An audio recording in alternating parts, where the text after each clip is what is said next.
Kanawha County overnight. Deputies are investigating after they say a man has died this morning after an incident involving an ambulance in Elkview. Anchor Hannah Klein is live at the scene. Hannah, you've been speaking with investigators about this wild scene overnight. What can you tell us this morning? Yeah, good morning, Anthony. So this happened around 2 in the morning. So as of right now, that scene is clear. Just for reference, I've had a lot of people on Facebook ask me exactly where this incident took place. So this was over 119 and Pinch Road. So right now, again, the scene is clear. But in between me is the Dairy Queen and the Tudor's Biscuit World, if that gives a little bit of a reference of exactly where this did take place.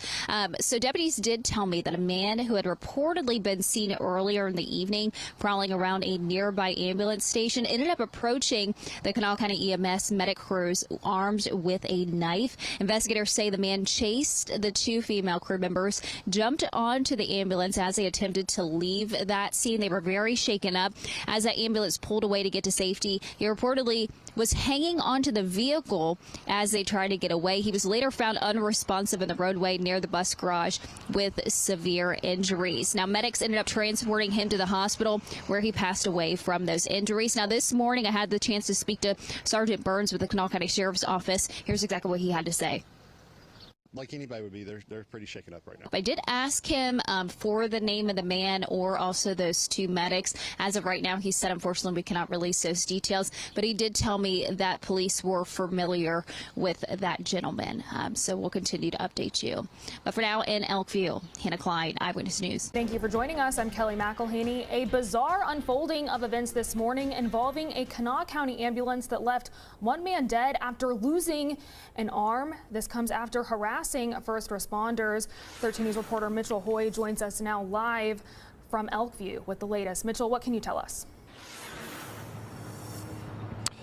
Yeah, Kelly, bizarre indeed and tragic for everyone involved. According to the Kanawha County Sheriff's Office, it all started with two Kanawha County EMS workers just near the Elkview detachment here. They say it was around 2 a.m. in the morning, just after 2 a.m. this morning, when they observed a suspicious man wearing a trench coat. The man was described as prowling the area with what appeared to be a knife. The two EMS personnel, who were both women, left the area for their own safety. They were traveling along Railroad Avenue, passing the Tudor's Biscuit World just up the way here, when the same man ran from alongside the building, leaping in front of the ambulance and landing on the hood, still armed with the knife, apparently. The ambulance continued driving and the man held on for a little while before falling from the vehicle, and that's when the medics called 911. This is where it gets a little grisly. The man was found by Kanawha County deputies a little while later in a roadway near a bus garage with injuries including a severed arm. He was transported to the hospital where he did later die. Now, the Kanawha County Sheriff's Office has released the identity of the man as John Curtis Lucas of Clendenin. We know that he was 45 years old, and he may have spent some time without a permanent address. The Kanawha County Sheriff's Office is leading the investigation, and we will have more information as it comes in. Reporting in Kanawha County, Mitchell Hoy, 13 News. A man died in Elkview after deputies say he actually jumped out in front of an ambulance on top of it. It happened early this morning. Abby Lord reports deputies say they're still investigating the moments that led up to that incident. Kanawha County deputies investigating the moments leading up to a man's death in Elkview. This is definitely not one of those calls you normally get. The Kanawha County Sheriff's Office says they've identified that man as John Lucas. Deputies say two women who were working for EMS allegedly spotted Lucas holding a knife near the Kanawha County Ambulance Authority detachment around 2 Thursday morning in Elkview. Deputies say the two women attempted to leave the area out of fear. Deputies say as the pair drove the ambulance along Railroad Avenue, Lucas allegedly leaped onto the hood. They say the two EMS workers believed Lucas was still holding a knife. Deputies say, however, no knife has been recovered yet. It was dark, and we searched the roadway between the two areas that all this occurred, and we weren't able to find a knife. Investigators say the EMS workers continued driving and Lucas fell from the vehicle along Route 119. They say at that point, the EMS workers called 911. Deputies say Lucas was taken to the hospital where he died. We're cooperating however we can. Sergeant Jeremy Burns of the Kanawha County Sheriff's Office says detectives are still checking evidence on the ambulance and seeking surveillance video from businesses and the ambulance. Abby Lord, WSAZ, Elkview. Sergeant Burns says there are no charges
Well, first tonight, a tragic death in Kanawha County is at the center of growing questions, calling for accountability and calling for justice. And the two EMTs who are in the middle of the investigation remain on administrative leave. John Lucas died after being hit and killed by a Kanawha County Emergency Ambulance Authority last week. Now, the crew driving told dispatchers that they feared for their safety, thought Lucas had a knife, and he jumped on the hood of their ambulance. 8 Investigates has video that shows a different story, and Leslie Rubin is live to break down the very latest from prosecutors and investigators who admitted today what was first reported and what's been uncovered since. They just don't match up. But first, Jacob Peklo joins us live in the studio with what the family has told our investigative team today. And Jacob, how is the family feeling about all of this? Well, Gina and Peyton, the family wanted to clear up a number of misconceptions about what happened to John Lucas. They say the way it has been reported thus far appeared to be very one-sided toward the medics, and that's one of the big reasons why they're pushing so hard to get that justice for John. To this day, that ambulance service has never called to respond and share condolences or anything about that. That's a slap in the face. David Lucas and his daughter Laura want to set the record straight. What they were counting on was some unidentified homeless bum that nobody cared about and would not be missed.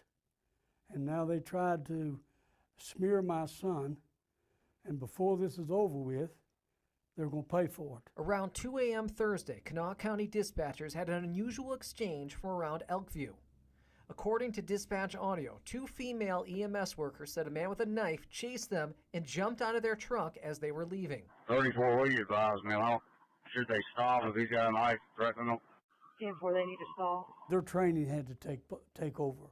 They had to know that they have to stop and render aid. That's the creed of the ambulance service and paramedics and EMTs. They've actually ran them over when they were trying to get away. For Lucas's sister, John's death hurts even more because the ambulance crew has not been charged with any crimes yet. The county ambulance service confirmed both women are now on administrative leave. If it would have been me that hit somebody and drove 2 miles before I stopped, after being instructed to stop by police, I would have been under the South Central Regional Jail. 8 Investigates obtained video from a nearby business that shows Lucas running in the direction of the ambulance, and a witness told the family that Lucas had a tick bite and wanted it looked at.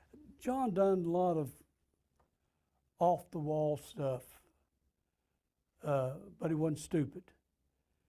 He was a very, very smart kid, but he didn't, since the brain injury, he didn't know how to regulate how he done his actions. Now we must warn you, the remainder of this clip is disturbing and viewer discretion is advised. The video shows the ambulance stop and then continue on. They think the male's possibly on the truck or under the truck. They said they can hear screaming coming from under their vehicle. The crew went nearly 2 miles before stopping. A stream of blood remained on the streets in the morning. I don't understand why in a 2-mile stretch of road of someone screaming, what stops you from stopping the vehicle from dragging the flesh off someone's bones and ripping an arm off someone's body? No knife located. 7-7 Metro, be advised, he is missing his arm. He's breathing with a light pulse. Male's breathing, light pulse, arm's been amputated. Another ambulance crew ended up rushing Lucas to the hospital, where he later died. To me, it looked like intended. I mean, it was crazy. If they were scared and hit John and then continued on, anybody's law book that's hit and run. And over the weekend, the family hosted a vigil to show how the community wants that justice for John. And while this video we've shown you today is tough to watch, Laura says it's necessary. I want them to see, and I hate that. I hate it. I hate that I have to watch forever, because this ain't going away. This is forever. But what bothers them even more is not getting to see him at the end. I didn't see him get killed. I didn't hear him scream. But when I try to sleep at night, all I hear in my mind is the screams of my son calling for help to people that was designated and paid to help.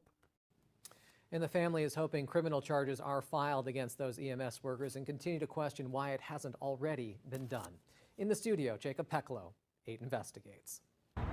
Jacob, thank you. And those calls for justice grow louder. We're taking a closer look at where the investigation stands tonight. 8 Investigates reporter Leslie Rubin is live in downtown Charleston. Leslie, what is the prosecutor saying about the investigation right now?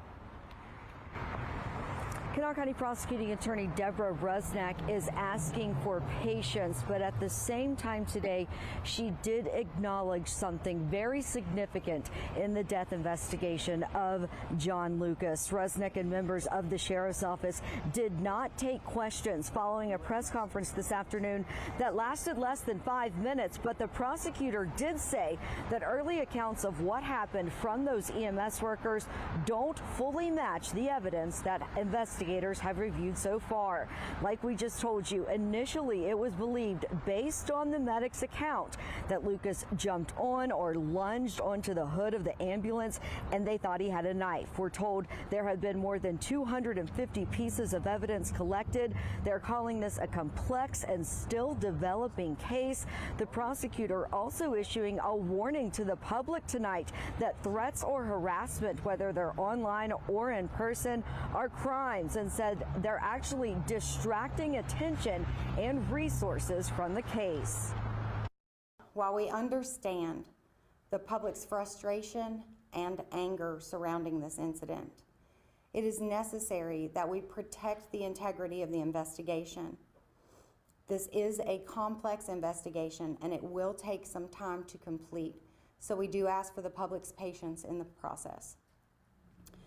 Finally, I would like to express my condolences to the Lucas family. I am so sorry for your loss. There are several routes right now that this case could take. They could decide not to pursue charges, or they could be filed at any time. There's also the option of presenting the case to a grand jury, who would then determine if an indictment is warranted. But the main takeaway today, right now, though, no charges have been filed. For now, reporting in Charleston, Leslie Rubin on 8.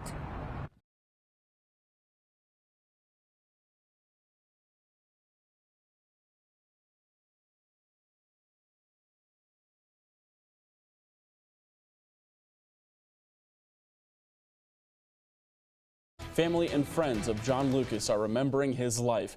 13 News reporter Delaney Wells was outside the visitation today, and she joins us in studio with more on how Lucas is being remembered.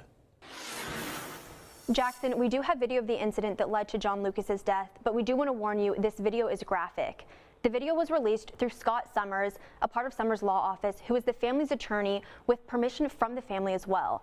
This video was taken along Railroad Avenue near the Tudor's Biscuit World in Elkview. You can see Lucas run out in front of the ambulance before the ambulance speeds up, running Lucas over.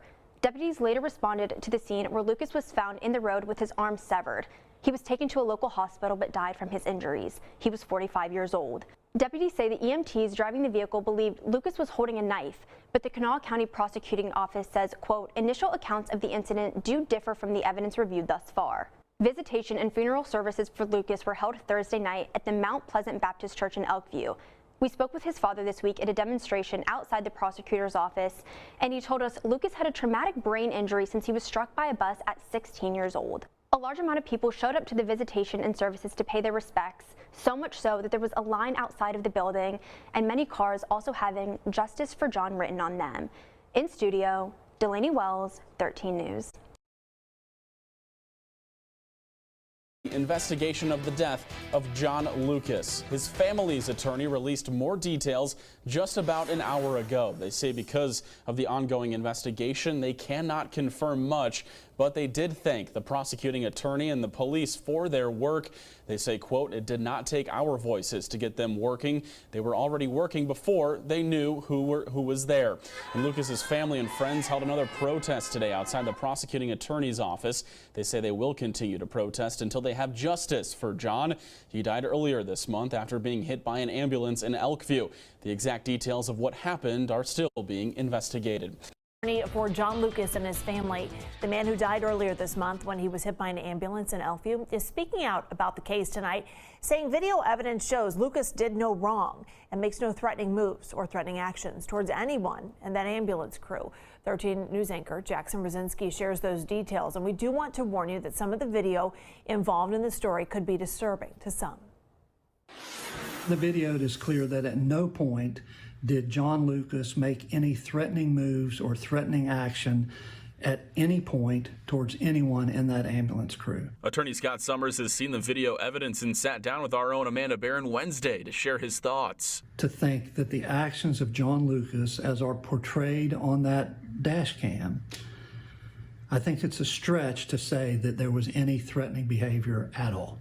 Period. Attorney Summers says prosecutors know exactly what happened that night on April 16th. There were front and rear facing cameras inside the ambulance, both showing what the drivers were seeing and recording their reactions with audio as well. Protesters and supporters of John Lucas have been seen in Charleston demanding answers. The family appreciates everything they're doing and everything they continue to do. Sure.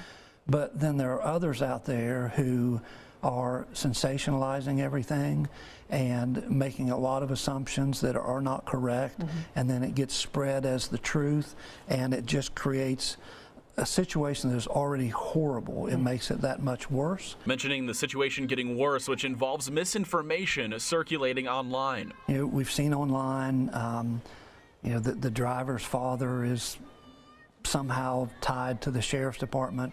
Absolute falsehood. So I've known this family for 30 years, and you know, as a human being, you know, I'm going to look out for their interest. Attorney Summers says over 1,700 people showed up to remember Lucas's life last week and wants the message to remain positive.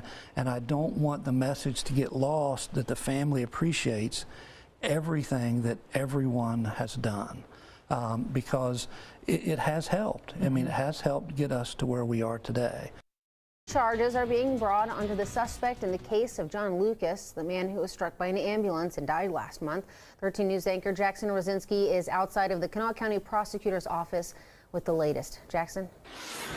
Just inside the doors behind me at the Kanawha County Prosecuting Attorney's Office, charges have been announced against Alyssa Middleton, the driver of the ambulance that killed John Lucas. Those charges include felony of voluntary manslaughter, aggravated vehicular homicide, and leaving the scene of an accident that resulted in death. John Lucas died on April 16th in Elkview after he was struck by a Kanawha County ambulance in the early morning hours. We know over 400 pieces of evidence have been gathered, and hearing from Lucas's family attorney, we know the prosecutor's office has been working diligently to now come to the conclusion today. Here's Kanawha County Prosecuting Attorney Deborah Rusnak earlier this afternoon. And an indictment was returned charging the defendant, Alyssa Middleton, the driver of the ambulance, with the felony offense of voluntary manslaughter, the felony offense of aggravated vehicular homicide, and the felony offense of leaving the scene of an accident causing death.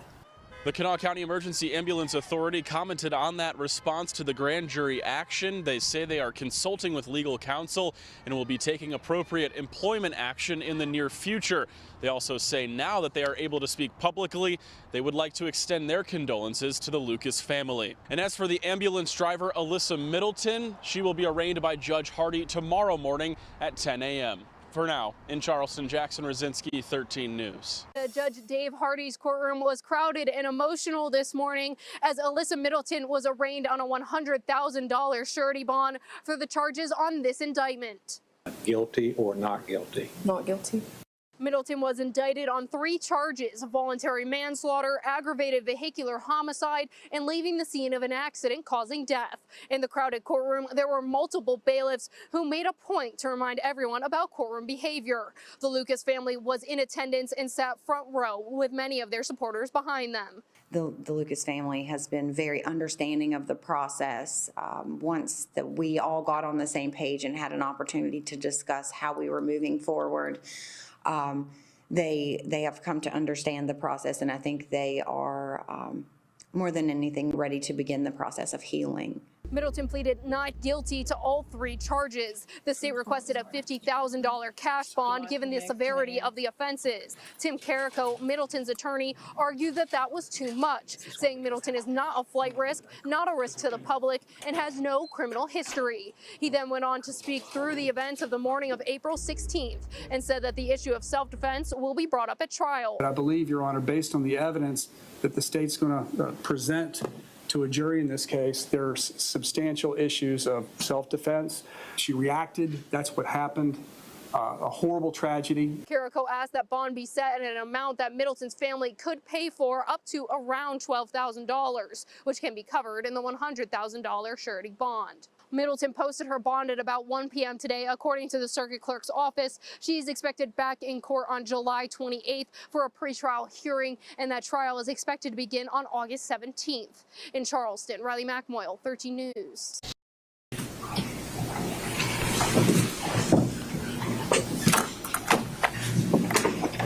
All rise. Good morning, everyone. Have a seat.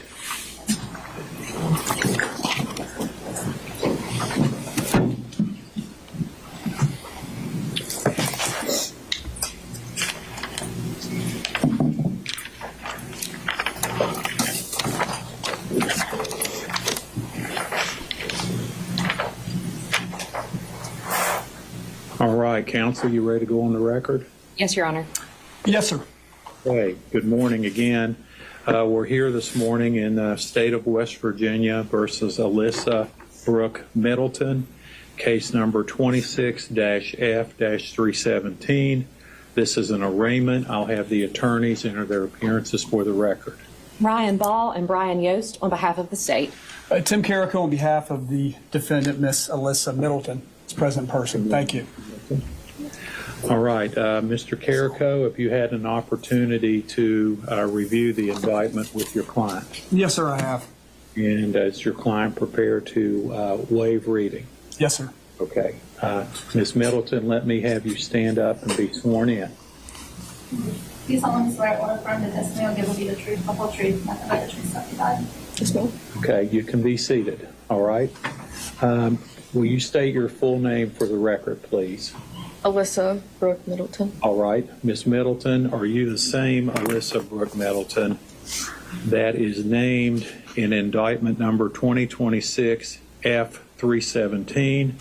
It's a 3-count indictment charging you with voluntary manslaughter, a felony, aggravated vehicular homicide, a felony, and leaving the scene of an accident causing death, a felony. Are you the same person described in the aforesaid indictment?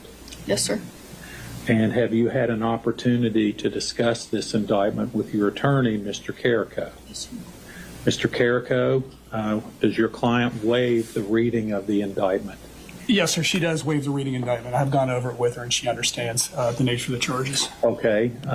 And let me ask you, Ms. Middleton, please stand. How do you plead to the 3 charges outlined in the indictment? Guilty or not guilty? Not guilty. For all 3 charges? Yes, sir. Okay. Thank you.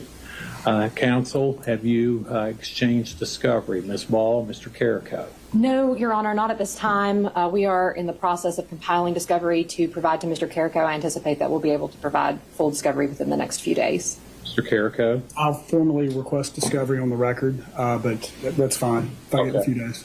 All right. And have we discussed trial dates? And again, this is the last day of this term, so Mr. Carrico, I'm assuming, but you should say for the record, are you waiving to the next trial date or the next term of court? I've discussed the speedy trial issue with my client. She understands she has a right to a trial within this term of court. Her waiver, part of the issue will be her bond issue, whether or not she's going to be able to post bond. I think that will affect whether or not she'll want to waive into the next term of court. Okay, so you're not prepared to waive at this time? Not at the present time. I take it you want to discuss bond? Yes, sir. Okay. Ms. Ball, what is the state's position with respect to bond? Your Honor, at this time, the state's requesting that bond be set in the amount of $50,000 cash.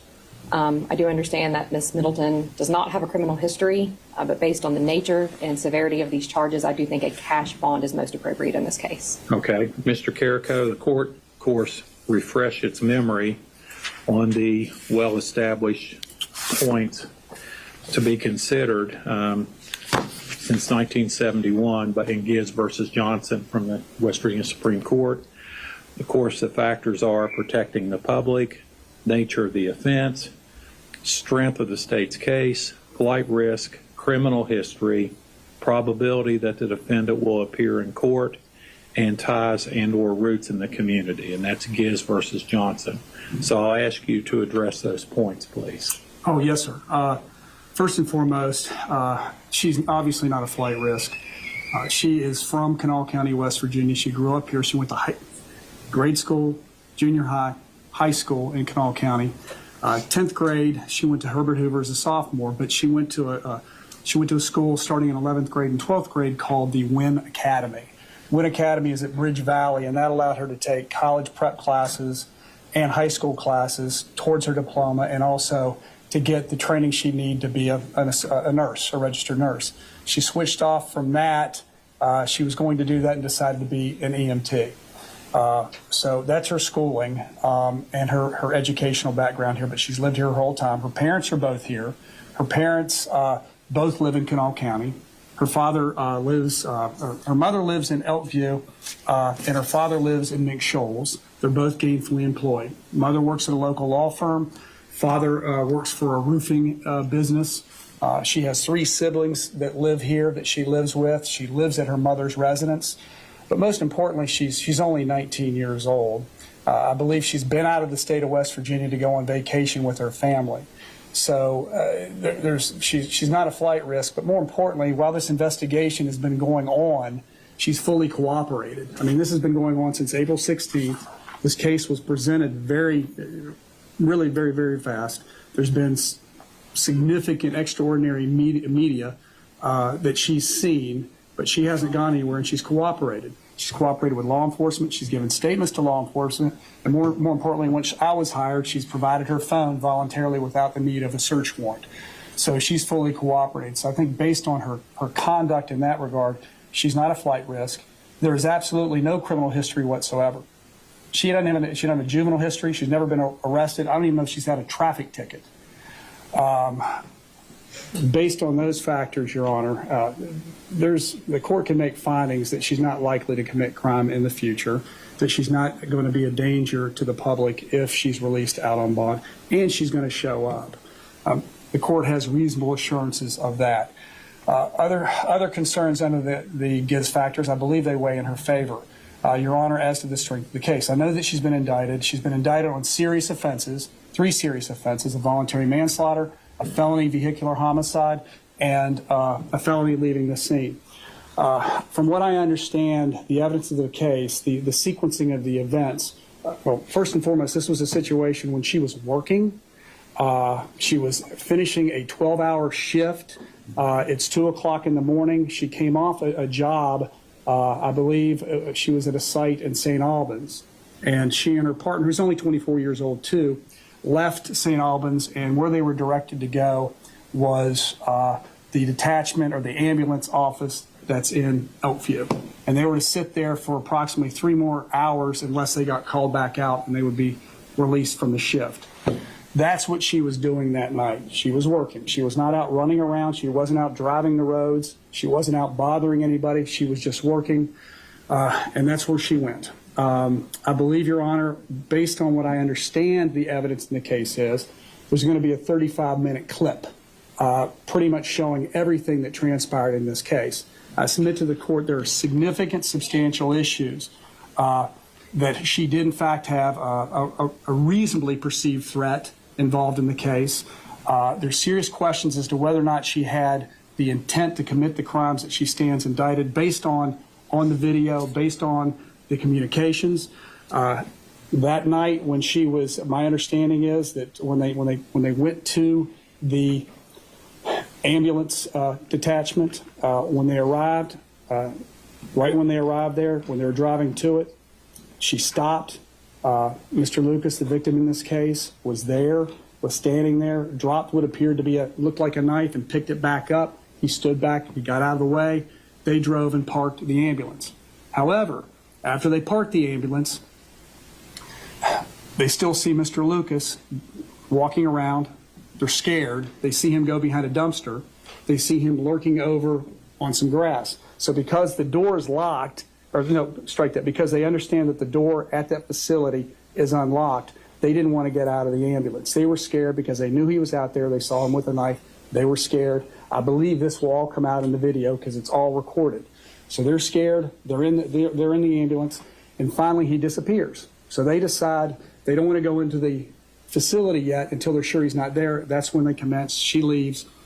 They decide to get in the ambulance and drive around to see that he's not there. If he's not there, they're going to come back, park, and go into the facility. Whereupon they're driving out. That's when Mr. Lucas, which I understand is on video, and there was a clip on the news showing one angle of it where he sprints directly at the vehicle, which I respectfully submit was perceived by them to be an aggressive matter, looking like he's coming at them at the front of the ambulance, and that's when they're screaming and yelling, and she reacts to that situation. Mr. Lucas is hit at that point in time. She moves forward. She immediately calls 911 after the incident. She's scared. Her partner's scared. They're both calling 911. They get 911 on the phone. She's with 911 on the phone the whole time, from the time she calls right after this happens all the way to the time she finally stops, and I submit she followed their instructions. I think, Your Honor, they believed after striking Mr. Lucas that he was there at the scene. She followed the instructions and stopped the vehicle. But I believe, Your Honor, based on the evidence that the state's going to present to a jury in this case, there are substantial issues of self-defense. And it's not a situation where she's 19 years old with a 24-year-old who's working with her. She started working at Kanawha County Ambulance Authority in January of 2026. She'd only been there for about 4 months. So she reacted. That's what happened. A horrible tragedy. I can't even express how bad I feel what the family's going through, who's here today, and knowing the manner in which their son had died. I just can't express that, nor can my client. But based on those factors, Your Honor, I'd ask the court to consider. The family can't come up with $50,000 cash. They can come up with $12,500 cash is what they can come up with at this point. So I'd ask the court to consider setting it at or a $50,000 proper surety bond, or strike that. A bond that would allow them to post $12,500 cash. And if the court feels that certain restrictions need to be placed on her, the court can impose home confinement as a condition. I'm concerned a 19-year-old going out to the South Central Regional Jail would be rather significant. I mean, I'm there all the time, but for a 19-year-old young adult, and based on the facts and circumstances in this case, I'd ask the court to consider awarding her a bond and setting it in that amount, $12,500. Thank you. Okay. Ms. Ball, any reply from the state or response? Your Honor, I'm not going to get too into the details of the case. I'll say that obviously the state believes we have a very strong case in this matter, and a Kanawha County grand jury agreed, which was why an indictment was returned. Again, I'll just focus on the nature of these charges. These are violent offenses, Your Honor, which is why the state believes that a cash bond is most appropriate. Okay. Weighing all the factors, the court's going to impose a $100,000 bond with a 10% surety option. All right, let's talk about trial dates. Mr. Carrico, are you waiving to the next term? Yes, sir. My client understands she has a right to a trial within this term of court. I understand she can post that bond, and she's willing to waive her right to a trial within this term of court. Would move the court to set the trial the next term. Thank you. Okay. I'm going to set it on August 31st, 2026 at 9 a.m., which would be the last trial date in the next term of court. Yes, sir. Anything else to come before us today, Ms. Ball? Your Honor, I'd ask that the defendant report downstairs after this hearing to be fingerprinted as a part of her Mr. bond. Carrico? Sure, yes, sir. Well, I'll take her down there. As soon as everybody clears. Yes, sir. Yes, have your client go down to report for fingerprinting. Anything else, Lieutenant? Your Honor, one thing that just was brought to my attention, the August 31st trial date, one of my detectives is actually set to appear and testify in another murder trial that same date. Okay. Perhaps could we have the August 17th date instead? Mr. Carrico? No objection. Okay, then we will set it for August 17th, 2022. And do you want to set a pretrial now? Yeah, let's do that. And Judge, could we go ahead and get a pretrial date as well? Yes, roughly 10 days, Ms. Stowers. Trial, August 17th, 20.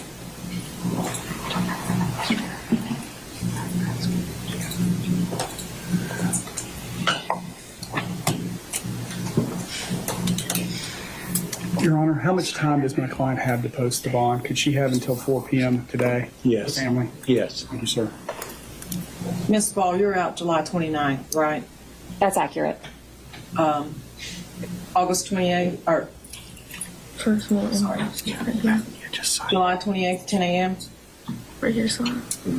July 28th at 10 a.m. Does that work for you, Mr. Carrico? Yes, sir. It does. Ms. Ball? Yes, Your Honor. And our pretrial will be July 28th at 10 a.m. Anything else to come before us? Ms. Ball? Not from the state, Your Honor. Ms. Carrico? No, sir. Thank you. We are adjourned.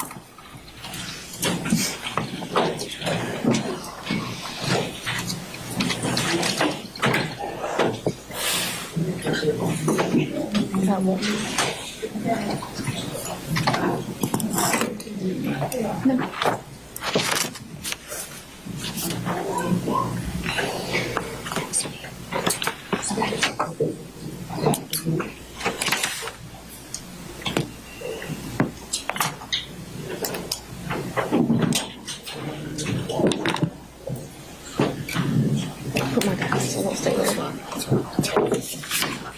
Come on. Yeah.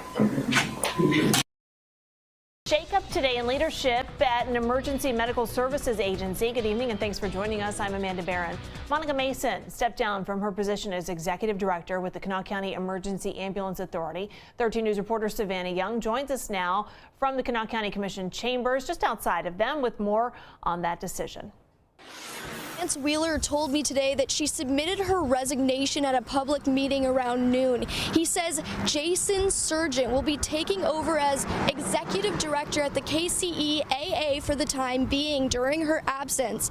This comes on the heels of an incident last month that killed John Lucas in Elkview. He was hit by a KCEAA ambulance and dragged. I asked Wheeler today about the incident and how the KCEAA plans to move forward. He said there's always room for improvement and thinks the KCEAA is moving forward with a better future. This is what he had to say.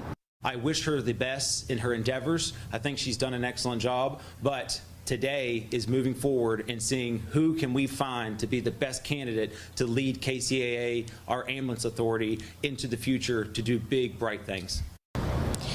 Ambulance driver Alyssa Middleton, 19 years old, pleaded not guilty earlier this month to charges of voluntary manslaughter, aggravated vehicular homicide, and fleeing the scene of an accident causing death, all felonies in the death of Lucas. Wheeler says he has faith that because Surgent has served the community for 30 years, the trust will be rebuilt between the KCEAA and the community. In Charleston, I'm Savannah Young for 13 News. Two women who were operating an ambulance when a man named John Lucas was hit and killed in Kanawha County are no longer employed by the Kanawha County Emergency Ambulance Authority.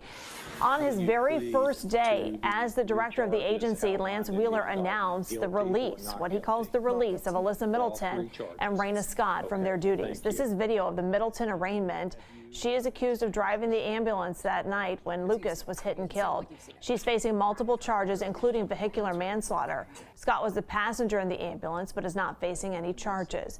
In a statement, Wheeler said the Kanawha County Emergency Ambulance Authority remains committed to providing professional, high-quality emergency medical services to the residents of Kanawha County. We continue to maintain full operational capability, and our teams are dedicated to serving our community. This is Lucas. You might remember he was hit by the ambulance back in April in Elkview on Railroad Avenue. There's also some surveillance video of the incident. It is tough to watch. Deputies say that the women on board claimed that they thought Lucas was holding a knife. Kanawha County Prosecuting Attorney Deborah Rusnick says evidence collected from the scene differs from initial accounts. An investigation continues tonight. Ambulance driver accused of striking and killing a man in Elkview back in April now filed a motion for a change of venue for the trial. Alyssa Middleton pleaded not guilty to all 3 felony charges on May the 8th of this year. Today, her defense team says that it's requesting a change of venue of the trial because there's a conflict between Middleton having a fair trial and the public knowing where the case is taking place. Our ambulance driver at charge in connection with the death of John Lucas. He was in court this morning. She was in court this morning for a pretrial hearing. Alyssa Middleton has been indicted on and pleaded not guilty to charges of voluntary manslaughter, aggravated vehicular homicide, and leaving the scene of an accident causing death, which are all felonies. Friends and family of John Lucas were outside the courthouse today in support of the Justice for John movement. The 13 News reporter Savannah Young, she was in the courtroom today. And she joins us now with more on what happened. We do want to warn you that some of the video could be distressing to some viewers. That's right, Alyssa Middleton appeared in Kanawha County Circuit Court today, surrounded by her family and the family of John Lucas. Justice for John! Middleton has pleaded not guilty to charges of voluntary manslaughter, aggravated vehicular homicide, and leaving the scene of an accident causing death, all felonies. The charges stem from the death of John Lucas in Elkview, who investigators say was struck and killed by the KCEAA ambulance allegedly driven by Middleton on April 16th. During today's hearing, Judge Dave Hardy said a status hearing is now set for September 11th at 2:30 p.m. as they await records from the medical examiner. The defense previously filed a motion for a change of venue along with a motion to seal the venue. I have never encountered a motion to seal a venue. I mean, a motion to change venues been around a long time. Arguing Middleton cannot receive a fair trial in Kanawha County due to extensive media coverage and social media attention surrounding the case. The judge said he would not seal the location of the trial and those details will be public, but will wait for the West Virginia Supreme Court's ruling in the Natalie Cochran case that also had extensive social media attention before deciding how to handle the change of venue request. Middleton and her passenger and co-worker Raina Scott are no longer employed by the Kanawha County Emergency Ambulance Authority. Members of Lucas's family gathered outside the courthouse chanting, "Justice for John." We will keep you updated with any more details as they come. In Kanawha County, I'm Savannah Young for 13 News. Times when you see these pre-trial appearances, they're just about getting paperwork and things of that nature in order. But for the case of 19-year-old Alyssa Middleton, it certainly was not the case there. She and her legal team are trying to move this case out of Kanawha County because of what they call unprecedented media coverage of the event. You might remember there was a lot of video circulating around the internet of the encounter between Lucas and Middleton from back in early April. And that's the biggest reason for all of this tonight. But both the defense and prosecution have asked for a continuance, so the trial will not begin on August 17th as originally planned. He also stressed the importance of moving this trial along because just earlier this month, the defense had filed a motion to move the trial out of Kanawha County and seal the new venue. But Judge Dave Hardy said today that he likely will not do that. This court is not inclined to seal anything involving the venue, and everything that's going to happen in this trial will be in an open courtroom, including if the court would move or change venue, it would not be a secret or a sealed venue. It would be open and announced. So Hardy goes on to discuss another case out of Raleigh County for precedent as one that should have moved in the first place. The courthouse, though, definitely packed out today, and a group of Lucas's friends and family were outside the courthouse afterwards, holding up signs calling once again for justice for John. So at this point, the next court date is originally set to be on September the 11th at 2:30 in the afternoon. But of course, the judge reiterated today that things could be back in there a lot sooner than that if the final medical examiner reports is done and submitted to the court. Of course, we will keep you updated on those very latest developments. But for now, reporting live outside the courthouse, I'm Jacob Peklo on 8.